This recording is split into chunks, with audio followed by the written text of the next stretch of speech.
Hi friends, welcomes to இனிமையான நேரங்கள். இன்றைக்கி நம்ம சாட்டர்டே இன்றைக்கி ஒரு லன்ச் பார்ப்போமா ஃப்ரெண்ட்ஸ். இன்றைக்கி வந்து நான்வெஜ் தான் பண்ணியிருக்கேன். என்னென்னா பாருங்கள், சாதம் அதோட பாருங்கள் நண்டு மசாலா பாருங்கள், நல்லா பெரிய நண்டாக கிடச்சிது இன்றைக்கி. அதனால் அதை அப்படியே நண்டு மசாலா பண்ணியாச்சு.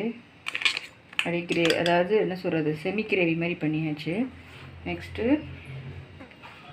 நம்மளோட அந்த சிகப்பு கலர் செந்நகர மீன் இருக்கு இல்லையா, அந்த மீன் குழம்பு இன்றைக்கி பண்ணியாச்சு.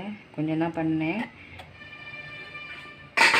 அதோடு இன்றைக்கி ஸ்பெஷல் ஒரு ஐட்டம் பண்ணியிருக்கோம். என்னென்னா பாருங்கள், பிரியாணி, சிக்கன் பிரியாணி பாருங்கள், ஃபுல்லாக சிக்கனோடு இருக்குது பாருங்கள்.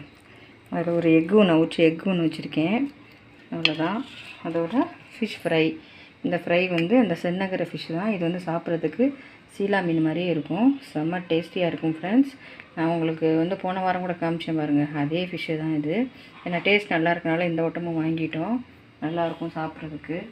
அதோட ஃப்ரெண்ட்ஸ் இன்றைக்கி ஒரு வெஜ்ஜுக்கு வந்து புடலங்காவும் கேரட்டும் போட்டு பொரியல் பண்ணியிருக்கேன் ஃப்ரெண்ட்ஸ். அவ்வளோதான், இன்றைக்கோட நம்ம லன்ச் முடிஞ்சு ஃப்ரெண்ட்ஸ். இன்றைக்கி என்னென்ன பண்ணியிருக்கேன்னா ஒயிட் சாதம், அதோட நண்டு கிரேவி, ஃபிஷ் குழம்பு, இந்த பக்கம் பார்த்தா பிரியாணி, சிக்கன் பிரியாணி, இங்கே ஃபிஷ் ஃப்ரை, அதோட இங்கே வந்து புடலங்காவும் கேரட்டும் போட்டு பொரியல் ப்ளஸ் ஆனியன் ஃப்ரெண்ட்ஸ். அவ்வளோதான் ஃப்ரெண்ட்ஸ், இன்றைக்கூட நம்மளோட லன்ச் ஓவர். இதே மாதிரி நீங்களும் உங்கள் வீட்டில் செஞ்சு சாப்பிடுங்க. என்ன பண்ணீங்க, என்ன மாதிரி சமைச்சிங்க அப்படிங்கிறத கமெண்ட் செக்ஷனில் சொல்லுங்கள். உங்களோட சப்போர்ட், லவ் அண்ட் சப்போர்ட் எனக்கு எப்போயும் கிடச்சிக்கிட்டே இருக்கணும் friends. Thanks to all. Like பண்ணுங்கள், ஷேர் பண்ணுங்கள், சப்ஸ்கிரைப் பண்ணுங்கள் ஃப்ரெண்ட்ஸ். Bye friends.